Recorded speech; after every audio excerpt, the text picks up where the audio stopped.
প্রিয় নবী হযরত মুহাম্মদ সাল্লাল্লাহু আলাইহি ওয়াসাল্লাম। আসসালামু আলাইকুম ওয়া রাহমাতুল্লাহ। আসসালামু আলাইকুম ইয়া রাসূলুল্লাহ সাল্লাল্লাহু আলাইহি ওয়াসাল্লাম। এটা হচ্ছে রিয়াজুল জান্নাহ। এই জায়গাটাকে রিয়াজুল জান্নাহ বলা হয়। পৃথিবীতে বেহেশতের একটি টুকরো। সেই বেহেশতের অংশে আমরা নামাজ আদায় করেছি। আল্লাহ সুবহানাহু ওয়া তাআলা প্রতিদিন যতদিন মদিনায় আছে ততদিন যেন আমাদেরকে সালাত আদায় করে রিয়াজুল জান্নাহের সালাত আদায় করার তৌফিক দিন। আমিন।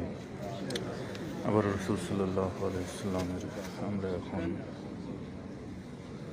সম্মুখ অংশ দিয়ে যাচ্ছি। সালাতু ওয়া সালামু আলাইকা ইয়া রাসূলুল্লাহ, সালাতু ওয়া সালামু আলাইকা ইয়া রাসূলুল্লাহ, সালাতু ওয়া সালামু আলাইকা ইয়া রাসূলুল্লাহ, সালাতু ওয়া সালামু আলাইকা ইয়া রাসূলুল্লাহ, সালাতু ওয়া সালামু আলাইকা ইয়া রাসূলুল্লাহ, সালাতু ওয়া সালামু আলাইকা ইয়া রাসূলুল্লাহ, সালাতু ওয়া সালামু আলাইকা ইয়া রাসূলুল্লাহ, সালাতু ওয়া সালামু আলাইকা।